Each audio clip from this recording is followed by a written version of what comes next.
Welcome to another episode of Dad Up, everyone. Thank you guys very much for joining me. I'm really excited for the guest that I have on today. He and I have gotten a chance to just recently connect, and I'm looking forward for him to not only share a little bit more about his story, but also what he's representing. And I think it's beautiful. I think what he's doing is awesome.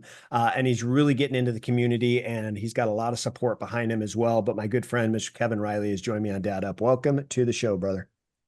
Thank you, Brian. Thank you for having me, man. I was really excited when I got the opportunity to come to the show. I Yeah. think your podcast is a tremendous platform for fathers.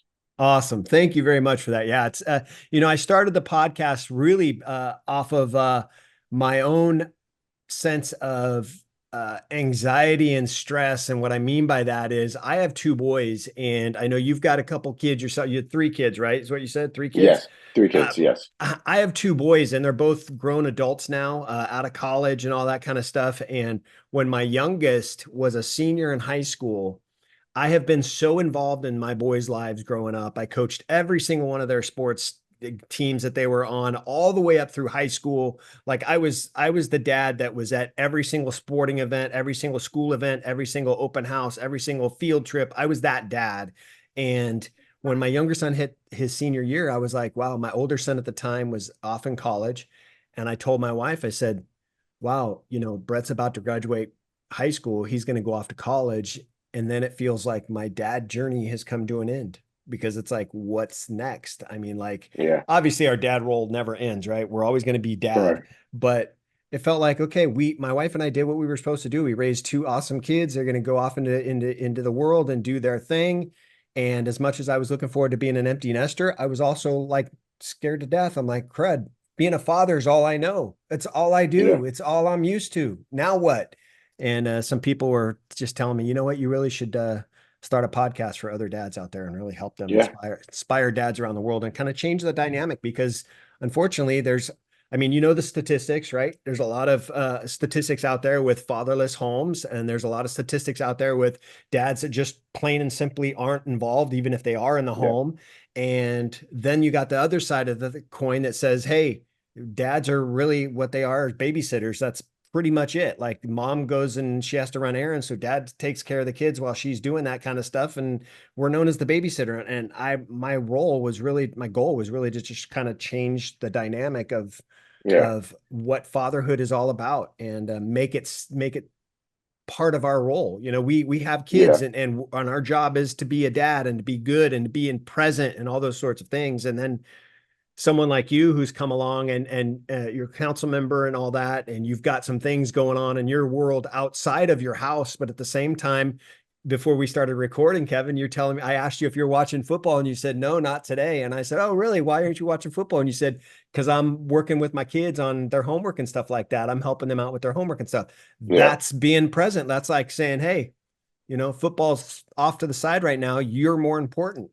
So Correct. I love Yeah. it. I love it. For my listeners, viewers who don't know who you are, let's talk about a little bit about you. Your kind of your backstory, and then obviously how you got into what you're doing now. And then more importantly, this is a dad podcast, so I want to know about your family as well. Of course, Brian. So, first and foremost, thank you again. I think opening up a platform and creating a space where you can kind of curate what fatherhood is, I think is very important. When you think of fatherhood and you think of becoming a dad, we don't get a manual book. There's no instructions on how to do it. And typically, when you look at the mothers, women are natural nurturers.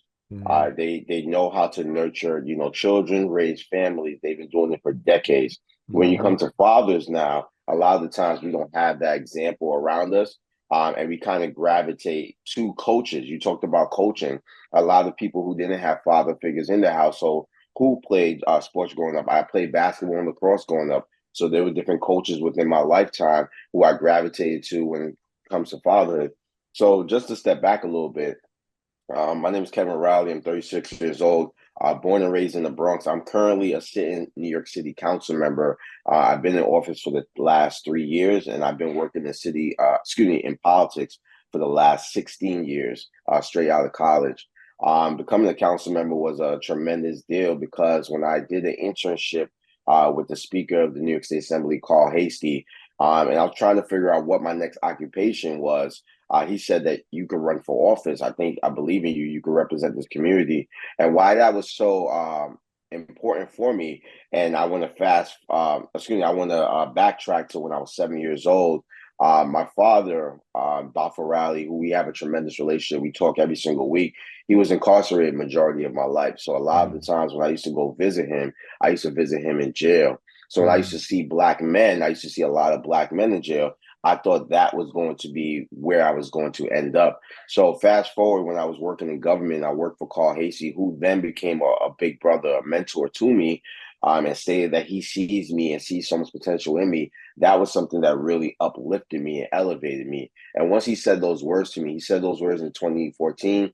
I went back to school. I got my master's. I really got acclimated with the issues that were happening within my community. And then 2015 came when I had my first daughter, Brooke Riley, with my wife, Danielle, and my life kind of changed.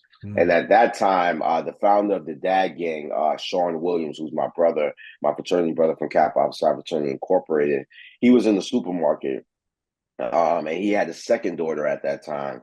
But while he was in the supermarket, a white lady had saw him and said, "I'm glad you stuck around." And he mm, caught a lot of offense to that because he says, "Hey, I know a lot of my friends who have become fathers, and they've been around their children as well." So I would say in 2016, we started the Dad Gang, where we wanted to just put up positive, videos, positive images of Black males, of fathers of color around their children, because this was this negative stereotype that we weren't around. As we were doing that, we didn't realize we were creating a community. And Bryan, I realized you could attest this as well. I'm pretty sure when you started the Data podcast, you didn't realize you were going to create this community of fathers who mm. come to this podcast and get to hear other fathers who are going through the same things Right. that they're possibly going through right now with their children. And that's what we realized with the Dad Gang. We were putting up images out there. We were getting DMs, messages from not only fathers but mothers that wanted us to connect with their children's father to get them on the right track. And once we created this community, we said, no, man, we have to do a little bit more. So what we did was we curated a space and we do something called March of Dad.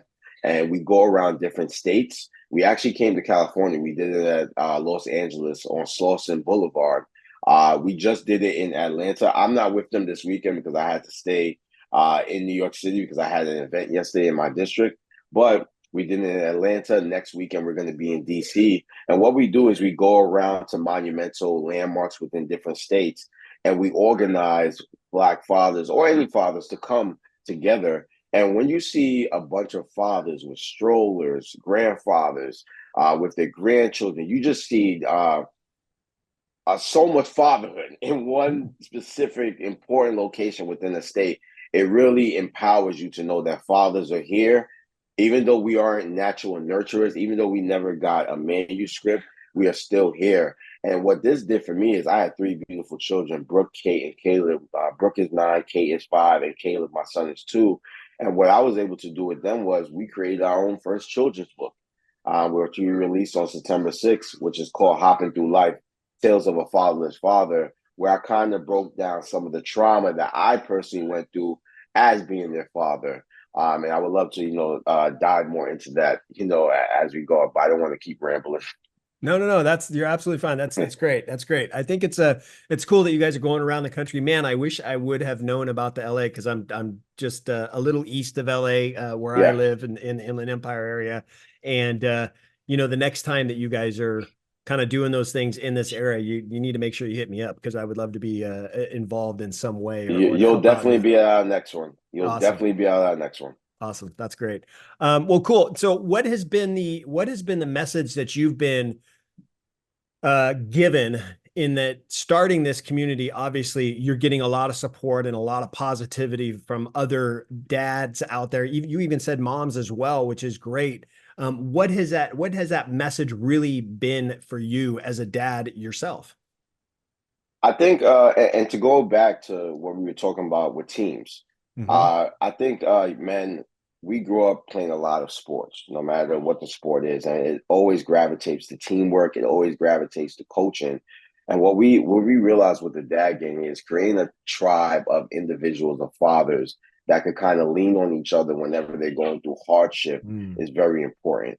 And it's extremely important because a lot of men like myself didn't have that fatherhood role model within their house as they were growing up. Hmm. The last time I saw my father in my house was when I was 7 years old. That means when I was going through puberty, when I was going to become a teenager, when I became in my 20s, graduating college, doing mistakes, because, we all do mistakes growing up. That's experiences the greatest educator out there. Experiencing these things in life and not having somebody that you can kind of gravitate to kind of get advice to is really, really detrimental to your upbringing. So the message that we really want to give out there is create a tribe of people and surround yourself with positive people who you want to aim to be. If you want to be a good father, you should hang around good fathers. Right. You shouldn't try your best to hang around somebody who's not taking care of their responsibilities if you're trying to take care of your responsibilities. So creating a tribe amongst each other and asking for help. I think something that we don't like to do as men is we don't like to ask for help a lot of the time. Sometimes we just want to figure things out. And if we mess up, that's how we're going to kind of learn. But I think asking for help, there's times where I remember, raising my daughter, Brooke, and I was asking a lot of girl dads out there, how should I be towards her? Should I be, Hmm. gentle, extremely gentle? Should I be strict? Should I be a balance of the both? And really just hearing their perspectives was something that really helped me out, because coming into being her father was really an experiment. I didn't know what to do. I was really afraid at times, but hearing her say, "Hey, my dad's the best dad ever. Oh, I that's have the awesome. best father ever." It's a very uplifting feeling. So the message is always to create a tribe of like-minded individual and make sure that you continue to pour into them, because they're going to pour into you. Yeah, that's awesome. I hate to break it to you, Kevin, though, man. You're going to continue messing up. You Yeah, continue I making know. mistakes, man. I'm telling I you, know. like I said, my kid's 25 and 22. My youngest is about to be 23 years old next week. And I have to tell you, to this day, I still mess up. And it's okay. I learned from Yeah. it. They make fun of me because I mess up. It is what it is. I consider them two of my best friends, and that's just because of the relationship that I had with them as they grew up. And Yeah. as you as a father, to your little girl, hearing her say those things to you has just got to melt your heart. So that's awesome. Just keep doing what you're doing, man. Uh, I Thank you, think man. I think it's cool that what motivated you was your own life experiences, and that's similar to me. What motivated me as far as being a dad and being an involved dad is I have two very loving parents. Both my parents, have been married, still together over 50 years together, and I still talk to them frequently.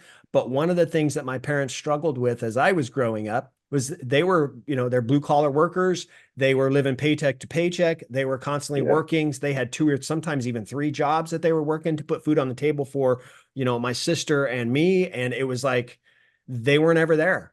I found myself making dinner for my sister. I found myself, I played in a lot of sports. I was riding to practices and games with my friends' parents because my parents just couldn't be there. I can count on one hand how many times my parents actually went to something of mine at a school. And I knew at a very early age that I'm like, there's no way in the world that I'm going to be uninvolved. When I played sports, Kevin, and I looked up in those stands, I didn't care about any of those other people. I wanted to see people there supporting me. And guess what? They Yeah. weren't there. I didn't have it. Yeah. And that crushed me. And now my boys know that because I was so involved in their lives, they didn't have to worry about that kind of stuff. And that's kind of the reason why I wanted to be the way I am as a dad, Yeah. is Yeah. exactly through my own experiences. And you sharing your own experiences with us and why you started the, got the dad gang going and got this community going is remarkable. And the fact that I'm sure that it has not only impacted your life personally and how Yeah. you've changed as a father yourself. Maybe there's some things that you've implemented or changed, but you have impacted other dads out there. Yeah. And I've always said this, when I'm on my deathbed about to go meet my heavenly father, if I have to say to him, look, I helped change this one dad's life and now he's a better man because of it, I'm okay with that. I'm good with that. Yeah. If I've changed one dad to make him a better dad to his kids and his family, I'm okay with that. And I did what I was supposed to do. And that's kind of how I see it. And that's kind of how Yeah. I've envisioned it as far as the podcast goes. And I feel the same way. Like when you're talking about, parents being blue collar worker, my mother was the same way. Being that my father wasn't there, she had to work, two, three jobs to make sure that, because I have two other siblings, there's three of us. Mm. So she had to work, 2, 3 jobs to make sure that she's able to provide for us. And at those same times, I was in high school. I'm on the basketball team. I'm on the lacrosse team. And you're right. When you're looking in the stands and you're seeing the people that are supporting, you want people in your family supporting you. And that just wasn't there. And my mother is a tremendous mother. I love her so much. She's the queen of my life, alongside with my wife. But those specific things that I wasn't able to get growing up, I wanted to make sure I was there for my children and make sure that they see me. So as you're saying that I'm going to make mistakes and continue to learn, that's true. I'm still trying to be as involved as possible. Being a city council member is a job that is very time consuming. And when fathers out there, I have friends that are getting up in age and they want to have children, and they're asking me like, "Hey, Kevin, what's the best advice you could give me? How much money should I have to be a child?" And I always say this: having a good financial plan is extremely important for you as an individual. No Mhm. matter what you're going through, living check to check is something that a lot of us do, but it's something that we don't want to do, and that's especially something we don't want our children to do. So having a good financial backbone is something that's important. But having time with your children is something that you cannot replace. If you could give your daughter a brand new laptop or some brand new shoes or sneakers or something that she really, really wants. And you know this, Bryan, our children will break us down. Like they'll be in the store, I'm like, "Daddy, I want that. Daddy, I want that." And then 2 hours later, it's under the bed, it's broken, they don't care about it. But that time that you spent with them, the time that you spent coaching, the time that I take my children to swimming, my daughter is doing tennis right now. So I'm taking them to tennis practice. The time that you spend with them, that's something that's extremely valuable. And Mhm. that's another message that we try to give out to fathers out there, is to make time before you run out of time. Because when you run out of time, you can't get that time back. You could always make that $100 back. You Yep. could always, replenish your savings account if you depleted it to take your family on a crazy vacation. You could always do that. But the time that you have with your children is something that you can never get back. Yeah, no, I'm an avid believer in that. I think that time is important. I think it's super critical, the time that we spend with our kids. But one of the things that I've always said is kids spell love Time. And Mm-hmm. it doesn't matter how many times you say you love your kids, I love you, I love you, I love you. But if dad's not around, that love is just it's not there. The fact that you spend time with your kids shows them that you love them, and the things that you're doing, like you said, your tennis and I mean, I was impressed when you said that I'm not watching football today. I'm doing homework with the kids. That's awesome. I think that's great because you know what? Hey, you're helping them out with their homework, but at the same time, that's you guys bonding. As Yeah. much as it might drive them crazy and as much as they might throw a temper tantrum because you're you're telling them that, hey, you got to do it this way, and they don't want to do it that way, or they're tired of doing homework. I mean, Yeah. that's just part of being a parent. That's just part of life. But it's the It's fact that part of you're life. spending that bonding time with them. So yeah, kids Yeah. spell love So T I I even T I give M you E. something even better. I even give you something better. When we curated this children's book together, we did an audio book, and my daughter and I have it actually on my page. My daughter and I recorded the audio book together, Oh, and that's so cool. She talks about it every single day. She tells her friends about it, and she's really proud. And I know when she grows up, she's always going to remember, like, "Hey, me and my dad did something together where we were able to produce a product that we're able to give to people that are helping them out with their families." So it's really, really important. And when I was talking about the fatherhood, tales of a father's father, sometimes as a father, when I'm out at the park, with my children, or I'm helping my children with their homework, I go into a traumatic state where I go into some sense of sorrow for myself, because I'm like, I wish my father was around to do that. And I realized that a lot of fathers out there, we go through so much trauma that we never address, that is Mm. prohibiting us to excel within our jobs as fathers. And when I created the book, I was sharing with them, like, for instance, I'll share this with you, Bryan. This is going to be especially because I haven't shared this with a lot of people.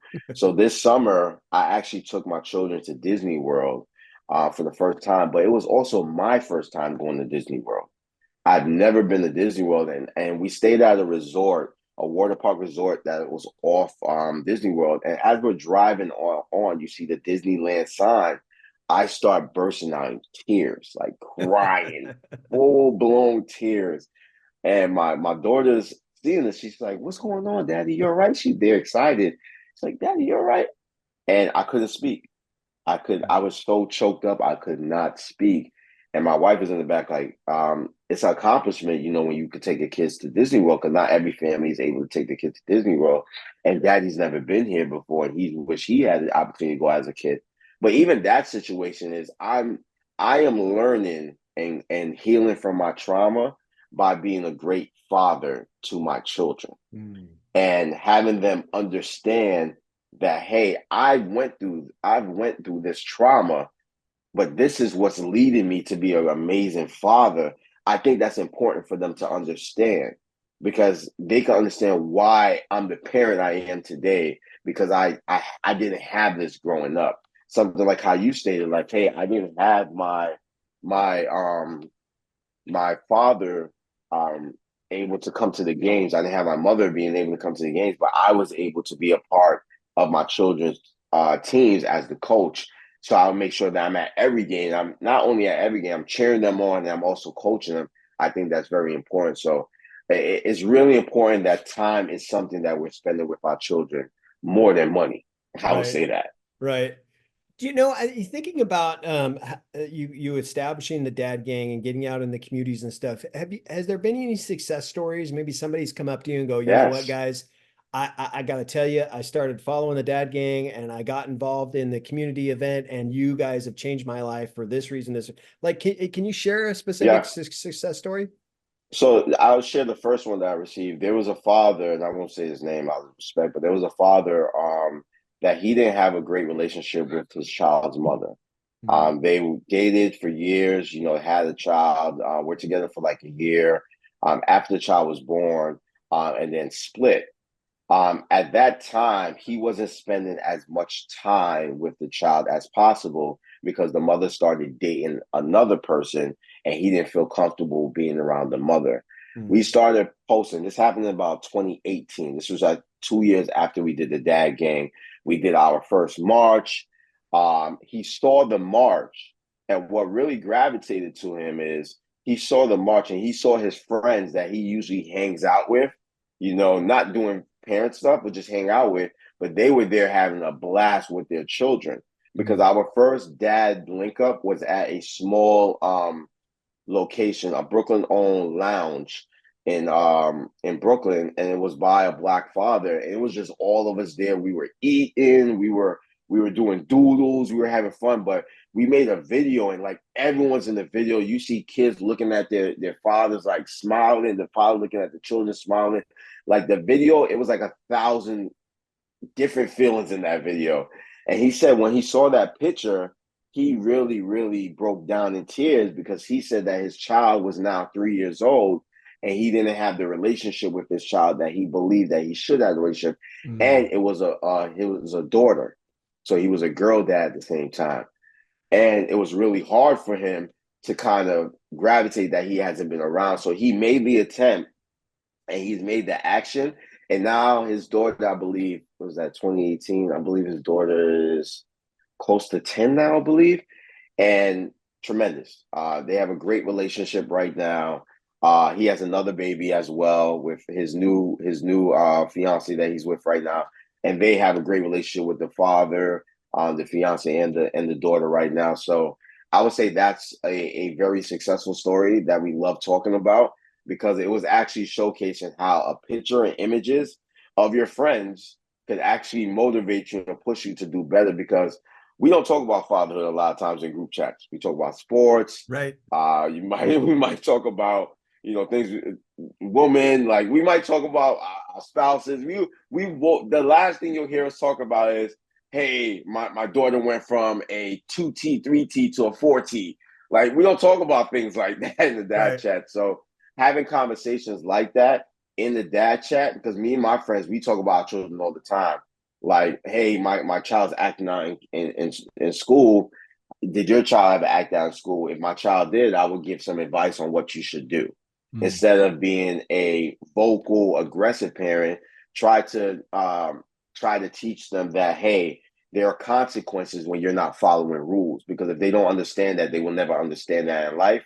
And a lot of our young people, especially within society today, fail to understand that. So Yeah. you have to make them understand that there are consequences in life. So I would say that that is a success story. We get tons of fathers who, you know, are able to reignite their relationship with their children, despite not having a great relationship with the child's mother. Mm. Yeah. I mean, yeah, I can imagine that can be tough. And I love that. I love that story that you shared. And you're right. When it comes to us talking with other dads, it's like, hey, how did your week as a dad go this week? It's like we don't have like what do you mean? How did Yeah, my week as a dad go? I mean, I was running around. I was Uber. I mean, what do you want me to say? Right? We don't talk about that kind of stuff. And I mean, yeah, we're going to talk about sports and all. I get it, but at the same time, you're right. We need that support system. I mean, that's healthy, right? That's healthy. We have, we go to the gym and we want to work out. We want to get in the best shape of our lives, so we hire a trainer. We got something wrong yeah, with our bodies. We go to the doctor, a professional. We want somebody to support us there. We have a spouse at home. We want her to support us when we're doing things outside of the home. We want that support there. But why can't yeah, we have support as men? And I coach a lot of dads myself one-on-one, and I do group coaching as well. And that's one of the things that we do. It's like, hey, I'm here to coach you guys and help you guys along because I've been around the dad block a little bit and that my kids are older. But at the same time, I still learn from you guys and we'll all learn from each other and, through our experience and stuff. And that's the best thing that we can do for each other is just to support one another. And it's funny that you say, you refer to as dad gang or the tribe. I refer to my dad up group as my dad up tribe. That's what I refer to them as because we're a gang, we're a community, we're here to support each other, and I think it's great. And for yeah. you, It's I mean, extremely important. yeah, for you, what kind of what types of resources or support does Dad Gang, other than going out and visiting the communities, what other support do you guys offer fathers who might be struggling with parenthood challenges? So we also have something called Dad House, where it's strictly just dads. It's a circle of fathers where we have a conversation about what's going on within our lives, because as mothers, they feel like they're always, in mother mode all the time. When you're a dope dad, you're in dad mode all the time. So it's really hard to be a provider for your family and having to be in dad mode all the time. You have to find times to kind of break away and find your zen, which I like to call it, or stuff to how to cope with, your different emotions that you're going through as a Mm. father. So we do something called Dad House, where we get a group of dads amongst each other, and we'll have a real in-depth conversation. You could talk about, issues you may be having at home or at work, or you could be talking about issues you might be having with your health, or you could be talking about things that make you happy. It's whatever you want to speak about within there, because once what we realize is as men, we don't really like to speak a lot about our emotions or what we're feeling at a time, because we Mhm. feel like it comes off as we're complaining. We're So weak. once we're in a week, and it's not because a lot of times you see anytime a man kind of gets too aggressive or kind of blows up is because he's bottling up too much things. Too much things are within himself and he can't let it out. So doing Dad House now, we do the conversation, and after the conversation, we'll have some form of healing exercise. So a healing exercise that we've been practicing is doing ultrasounds. So we'll have someone come and they'll do ultrasounds, and we'll just have the fathers there, and they'll get about 15 minutes of just natural sound healing, which is really good for them because a lot of us don't do any form of healing. A lot of the healing that a lot of us do, unfortunately, is coming home, getting a cup and some whiskey, Right. pouring it in, and taking a drink of whiskey, which is could be detrimental to our health. Right. So if we find other forms of healing, I think that's important. That's one thing that we do. Another thing that we do is we curate tons of events. Currently, right now with the Dad March, we're partnering with Lego right now, or we're partnering with Walmart, and we're partnering with Graco. We've done Dad diaper giveaways. We've done Dad stroller giveaways. Um, Right now, we're doing the Lego giveaway with Lego down in ATL, and we're going to be doing DC next week. So we do ton of giveaways as well. And not only that, we also create a tribe of other dad groups. There are tons of other dad groups, especially in New York City. And something as New York City, what I was able to do last year, I passed a resolution in New York City to make the entire June Fatherhood Recognition Month. Oh, that's So cool. that was huge. And then last year in City Hall, we had our first ever fatherhood celebration for fathers in City Hall in the chambers, while I was able to honor fathers who were doing tremendous things within the community. And that uplifted so much dads, Bryan. We had so much dads come on by. Wow, we gave them entertainment, we gave them a show, but we don't really get that. You know, when Father's Day comes, it's like, hey, it's here and then it's going. We don't get the commercials all month long. We don't get the celebrations all month long. We get that day and that's it.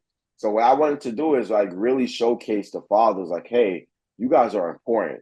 You guys are really, really the pioneers within your family, and your family needs you, and your family needs you to be strong, wise, and to be accessible. And in order for us to do that, I need to show you how important you are, how vital you are to your family. So that was just one small token of recognition that we did for fathers. And those other examples were different things that the Dad Gang does for fathers out there as well. Oh, that's awesome. And I love the dad house. Hey, I talk about it all the time, especially on my show, but to the dads that I coach is like, if you're not taking care of yourself first, there's absolutely no way that you can take care of your family. And I talk about, listen, you think that your family is your priority, they're number one, you're supposed to do everything for them. Wrong. You're supposed to take care of yourself, number one. That's first. Number two Yeah, is your spouse. If you're in a relationship with somebody else, it's your partner. That's number two. Then number three is your kids. And I think that that's what am I getting here? Enjoy. Oh.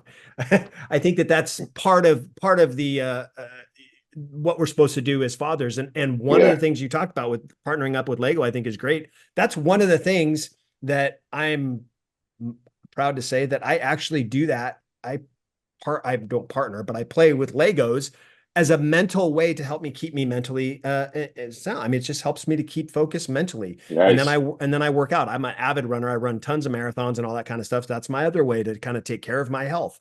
Those are the kinds of things that I'm doing because I know that if I'm not taking care of myself first, there's absolutely no way I'm going to be able to take care of my family. If your cup's not full, right? how the heck do you think you're going to be able to go in and take care of your family when they need you? Your cup's on empty when you walk home. I mean, when you come home from the office or whatever, and you've just had a heck of a day, stressed out, and your cup is on empty, you can't handle anymore.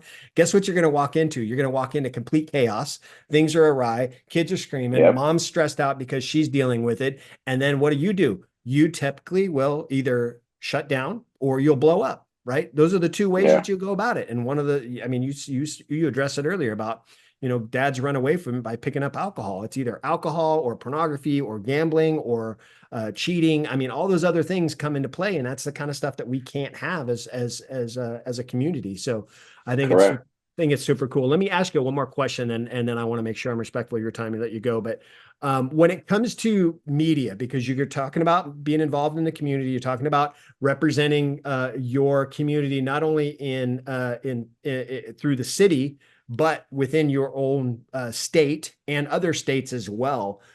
How do you think media representation influences perception of Black fatherhood, and what roles do you think the dad gang plays in countering that negative portrayal that the media may put out there?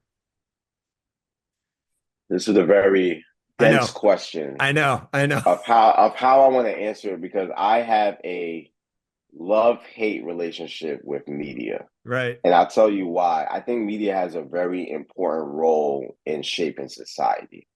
You have people who tune into the news every day. You have people that tune into different podcasts every day, different personalities, characters every day. And they're really shaping that individual who's tuning, the consumer, they're shaping that consumer's quality of life. Mm-hmm. So when you look online and you see tons of shows out there, reality shows, negative stories that showcases a father on child support or Mm-hmm. a father out there having tons of different children around, not taking care of their kids, and not showcasing the fathers out there that are taking their kids to school every day, that are helping their kids with their homeworks, that are at the games being coaches and supporting them. I think that's something that is very It's backwards. detrimental and to fatherhood, and it has to be stopped. And I think that's why that was one of the driving roles on why, or driving forces why the dad game was created, because we wanted to put out positive imagery of fatherhood. Social media is a gift and a curse. It's Mm-hmm. something that could benefit our communities, but it's something that could tear our communities apart. When given the platform where you can actually express your emotions without thinking about it first, and kind of putting, clickbait information out of there, is something that can be very hurtful or harmful to a community, Right. especially fathers.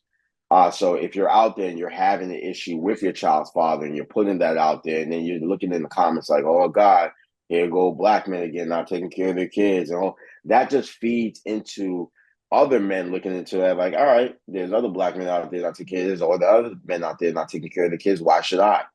I think that's something that's very hurtful or harmful. So that's why I try to encourage fathers to feed yourself, and not only feed what you feed yourself, because you work out just as much as I work out. We understand how much we put in our body dictates how our body, our attitudes are. But what you're putting in your body visually also dictates your attitude as well. So if you're online and you're always looking at negative sites, that's always Mm-hmm. talking about negative things, that's going to shape your quality of life. So if you are a father out there, if you are a dad, I strongly advise you to subscribe to the Dad Up podcast. I strongly advise you to follow the Dad Gang and go to our events, because these are spaces where we're celebrating the best of fatherhood, because there are so many other platforms out there like this. And the negative platform, like, we live in society, everything's not perfect. There is always going to be someone out there not doing the right thing. There is going to be fathers out there not doing the right thing. There's going to be mothers out there not doing the right thing. It Right. goes on both sides. But what we need to understand is we need to start uplifting the ones that are doing the right things, because what we wanted to do, we want it to be a disease that carries on and spreads throughout our communities. Because if we look at the hurtful, harmful things that are happening through our communities when it comes to mental health, food insecurities, health insecurities, financial insecurities, everything starts from home. Mm-hmm. Everything starts from home. Our children we're dads. We see our children grow from being 2 years old, laughing, playing with Legos, to being 18 years old, and they want to go to concerts now, and they're listening to music, and they're interested in dating now. Like, we see the growth. You understand? Like, we see the growth, but they're learning how to do these things from home. So Mm-hmm. what we have to do is protect the home, and we're not going to protect the home if we keep putting out negative information out there that fathers aren't a part of the household. Yeah, no, exactly. I talk about it all the time where the family foundation, the foundation of the home, the family foundation is the catalyst to everything else outside of the home. And if there's a crack in that foundation, meaning if there's a crack within the family culture, if there's a crack there, it's going to bleed into other things, whether it's your kids being influenced by the wrong people or wrong things, whether it's you being influenced by the wrong people or wrong things, whether it's your business being negatively impacted because things aren't right at home. And dads talk, I talk to dads all the time, and I tell them, listen, your legacy starts within the home. It's not outside the home. Mm-hmm. So quit trying to start your Correct. legacy and build your legacy outside the home. Your family needs you here. That's where your legacy begins. So I think Right. it's fascinating. I think it's awesome what you're doing. The best places for my listeners, my viewers, to look you up, learn a little bit more about you. I know what it is, but share it with them, please, so they can do that. Thank you, Brian. You can follow me on all platforms. Kevin C. Riley, it's my name. Kevin C. Riley, just plain spelled out. You can follow my book, Hopping Through Life, on all platforms as well. You can order a copy off all platforms. The audiobook is out. Please help support my children's, first chance of being an author. I'm really, really proud of them. They did a tremendous job. But yeah, you can catch me on all platforms. You can also catch us at thedadgang.com and the Dad Gang on all social media platforms. Awesome. Well, I'll make sure that All the links are in the show notes. But Kevin, I appreciate you, brother. I appreciate for what you represent. I appreciate the dad that you are. I appreciate the husband that you are. And I appreciate the person that you are as far as representing fatherhood within the community, and anything that I can do to support not only you, but your community, your tribe. You can count on me, man. And I'm looking forward to continuing this friendship and moving forward with it for sure. So thank you for being on, man. Thanks, Brian. I can't wait to come back to Cali and see you. Oh, let's do it, man. Listen, guys, this has been another episode of Dad Up. Thanks again to my good friend, Mr. Kevin Riley, for being on. I appreciate everything that he's doing. Make sure you guys check out all the links. They're in the show notes. And make sure you guys are checking out his website. Go check out his community, see what they're doing. If they're in your local area, please go there and check them out and see what they're doing and help support them as well. And as he said earlier in the show, if you're not yet subscribed to my show, please make sure you do that so you don't miss any of the awesome guests that I have on each and every week. And as always, I look forward to seeing you all in the next episode of Dad Up. Wow, another amazing episode in the books. So much was shared, and I'm truly grateful my guest was able to pour into you to help you elevate your dad game and really dad up. Make sure you bang that subscribe button so you don't miss a single episode. And while you're here, please don't forget to leave me a rating and a review. I always appreciate the feedback. And one last thing, don't forget, your role as a dad is one of the most important roles you have. So if you need a little help or have questions, don't hesitate to reach out to me on my website at daduptribe.com or at my Instagram page at daduppodcast. Until next time, everyone, Dad Up.